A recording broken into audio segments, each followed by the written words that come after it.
Dans cette pièce, nous plaçons des panneaux à cliquer sans joint qu'on peut peindre directement après la pose. Autrement, vous avez les panneaux décors qui sont à emboîter. Et maintenant, nous allons vous présenter comment on les place. Avant de pouvoir commencer ce travail, mettez les panneaux dans la pièce et ouvrez bien les paquets. Les panneaux doivent rester au moins 48 heures à l'avance dans l'espace. Ainsi, ils peuvent s'acclimater à la température et à l'humidité dans la pièce. Mettez les panneaux sur le sol, ne les mettez pas contre le mur. Pour ce bricolage, vous utiliserez des lattes en bois rabotées que vous fixerez au moyen de chevilles à clouer. Avec une longue règle, vous pourrez aussi contrôler si le mur est bien égal. Prenez également un mètre et un crayon près de vous. Vous utiliserez une scie pour couper les lattes et les panneaux à mesure. Vous fixerez les panneaux à l'aide d'une agrafeuse ou avec des clips et des vis. Sur le mur, on place également un lattage. On prend une latte de 45 sur 22 mm. On les place verticalement, vu que les panneaux, on va les placer horizontalement. Il faut maintenant scier les lattes aux bonnes mesures. Pour cela, vous mesurez d'abord la hauteur de la paroi. Contrôlez aussi, avant de commencer, avec une longue règle si le mur est bien plat. Alors vous pourrez fixer vos lattes directement sur le mur. Si vous avez un mur inégal, par exemple, lors d'une rénovation, il vaudra mieux alors fixer les lattes avec des vis d'écartement. Pour éviter que les panneaux soient en contact avec l'humidité ascensionnelle, on met une latte au sol pour rehausser l'ensemble et surtout prévoir 1 cm vis-à-vis du sol fini. Vous retirez alors l'épaisseur de cette poutre de la hauteur que vous avez prise tantôt lorsque vous avez scié les lattes à mesure. Pour vous rendre tout à l'heure la tâche plus aisée, vous préparez un petit accessoire. La distance entre deux lattes doit être pour ces panneaux de 30 cm. Sciez à cet effet quelques morceaux de 30 cm de votre latte. Ils vous aideront plus tard à maintenir chaque fois la même distance entre les lattes. Avec cet accessoire, vous pouvez déjà aussi dessiner la position de toutes les poutres sur le mur. Vous pouvez alors fixer les poutres. Sur un mur plat comme celui-ci, vous pouvez directement fixer les lattes avec des chevilles à clouer. Forez bien d'abord les lattes avec une mèche à bois.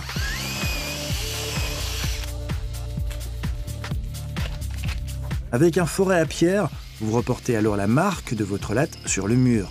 Forez ensuite le trou avec un forêt à pierre. La cheville à clouer, vous l'enfoncez en une seule fois. Cheville et clou en même temps. Le clou ouvrira alors la cheville dans le trou et assurera ainsi une fixation solide.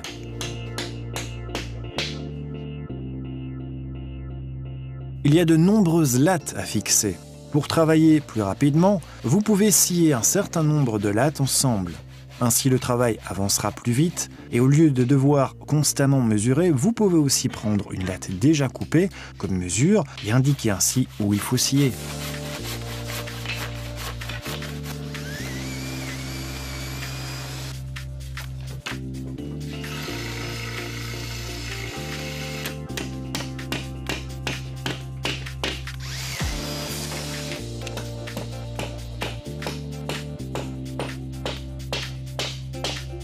On a contrôlé auparavant le mur. Après la pose des lattes, bien contrôler l'alignement des lattes. C'est très important pour la suite, pour la pose des panneaux. Si maintenant il y a un petit décalage, on place des cales entre le mur et la latte. L'épaisseur de la petite cale, vous pouvez la déterminer en mettant votre règle derrière.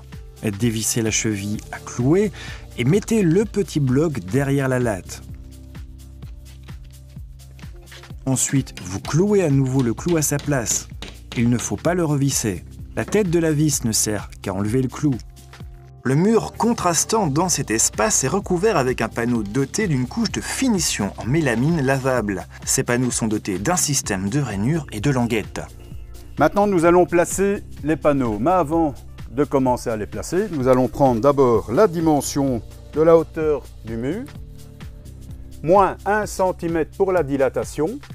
Cette mesure, vous allez la diviser par la hauteur visible du panneau. Dans ce cas-ci, nous allons retirer une partie du premier panneau pour éviter d'avoir un trop petit morceau dans le haut.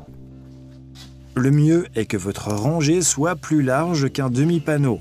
Pour que ce soit parfait au-dessus, nous coupons ici un morceau du dessous du premier panneau. Vous pouvez facilement le faire avec une scie à main ou avec une scie électrique. Le premier panneau est la référence pour les rangées suivantes. Mettez donc suffisamment de temps pour assurer un placement correct de la première rangée. Veillez surtout à ce qu'elle soit de niveau. Dès qu'elle est bien placée, vous la fixez en dessous avec des vis. Ainsi, le panneau ne bougera plus de sa place. Les vis seront tantôt cachées derrière une plinthe. Au-dessus, vous fixez le panneau dans la rainure. Placez donc le premier panneau avec la languette vers le bas. Vous pouvez fixer les panneaux rapidement et facilement à l'aide d'une agrafeuse. Là où il y a des prises ou des canalisations qui ressortent du mur, elles doivent être amenées vers l'avant pour qu'on puisse continuer à les utiliser. Pour cela, vous retirez momentanément la prise. Lorsque vous travaillez avec de l'électricité, vous débranchez aussi d'abord le fusible dans la boîte à fusibles. Vous ne laissez pas non plus les fils libres dans l'ouverture. Pour votre sécurité, mettez-y une pince de soudure. Si vous bouclez les fils, vous pourrez alors continuer à utiliser le reste du circuit. Dessinez sur le panneau l'endroit où vous devez prévoir une ouverture. Avec une scie sauteuse, vous pourrez facilement faire ce découpage en biais. Pour cela, utilisez une lame de scie avec un petit crochet à l'avant. Cela rend le travail plus facile. Pour scier, désactivez le mouvement pendulaire. Pour protéger votre panneau, mettez aussi la semelle de protection sous votre machine. Pour ce type de travail, il faut laisser la machine aller, laissez votre scie sauteuse aller doucement vers le bas sans exercer de pression sur la scie sauteuse. Une fois que vous avez fait l'ouverture, vous pourrez continuer à la scier. Vous faites cela en sciant chaque fois le long de la ligne vers un coin. Lorsque vous êtes à la fin, retournez votre scie et sciez avec une courbe jusqu'à l'autre côté. Faites cela jusqu'au bout.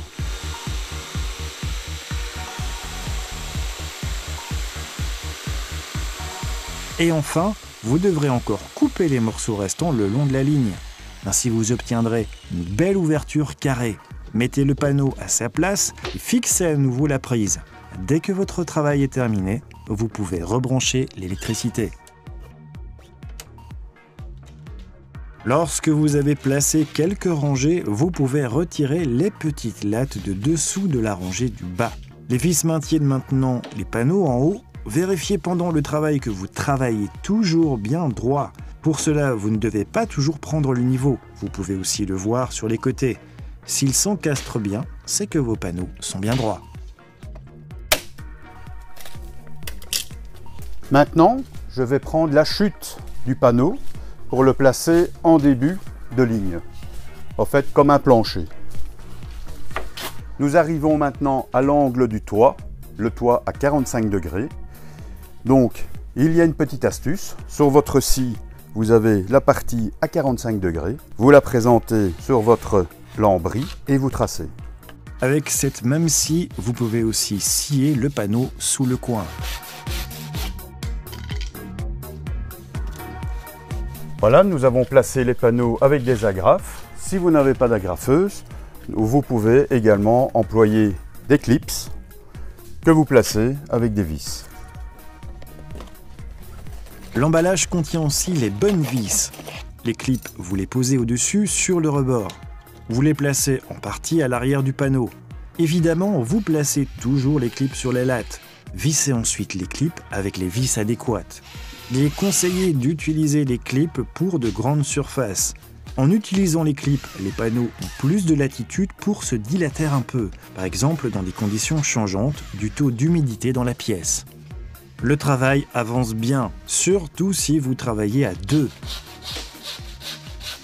Ces panneaux utilisent un système de rainure et de languette.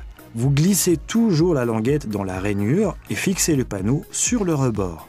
Les panneaux ont ce système sur les 4 côtés de façon à ce que les côtés puissent aussi facilement glisser les uns dans les autres.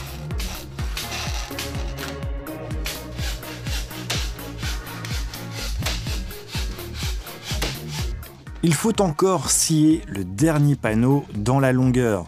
Mesurez pour cela la hauteur entre l'avant-dernier panneau et le plafond. Retirez au minimum 1 cm de cette mesure pour conserver un espace de dilatation. Reportez cette mesure sur le panneau et sciez.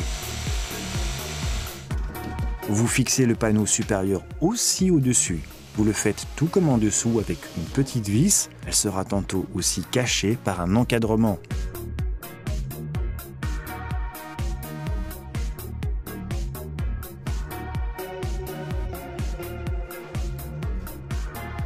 Ce mur sera encore achevé avec une plinthe. Pour cela, des clips sont prévus afin que ce soit plus facile à placer.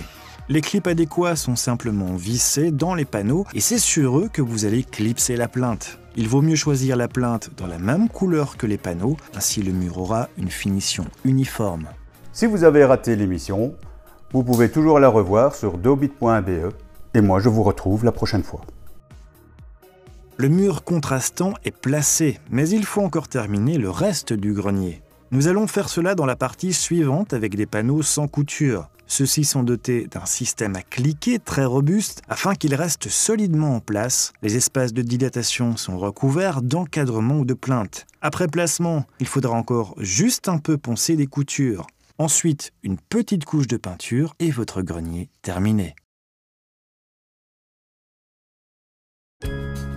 Banidur, plafond et lambris.